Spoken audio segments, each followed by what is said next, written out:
မျိုးသားလွှတ်တော်ဥက္ကဋ္ဌဦးအောင်လင်းတွေသည်မြန်မာနိုင်ငံရှိကုလသမဂ္ဂဖွဲ့စည်းများ၏ကြီးမှုဖြစ်သူ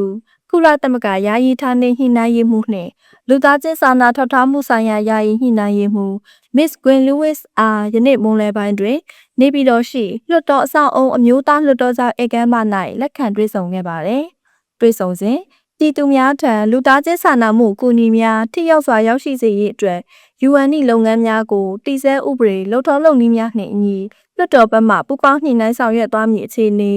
UN ဖွဲ့စည်းများနှင့်အပြုသဘောဆောင်သောပူးပေါင်းဆောင်ရွက်မှုများမှတစ်ဆင့်ပြည်သူများအတွက်ကောင်းမွန်သောရလဒ်များထွက်ပေါ်လာရေးနှစ်ဖက်နားလည်မှုနှင့်ပူးပေါင်းဆောင်ရွက်မှုများပုံမခိုင်မာလာစေရေးတို့နှင့်ဆက်လင်း၍ရင်းနှီးပွင့်လင်းစွာဆွေးနွေးခဲ့ကြပါသည်။တွေ့ဆုံပွဲသို့အမျိုးသားလွှတ်တော်ဥက္ကဋ္ဌနှင့်အတူအမျိုးသားလွှတ်တော်ဒုတိယဥက္ကဋ္ဌဂျပန်တော်တောင်ရန်ကုန်မြို့ရှိကုလသမဂ္ဂဌာနေညှိနှိုင်းရေးမှူးရုံးမှကိုယ်စားလှယ်များနှင့်အမျိုးသားလွှတ်တော်ရုံးမှတာဝန်ရှိသူများတက်ရောက်ခဲ့ကြကြောင်းသိရှိရပါသည်။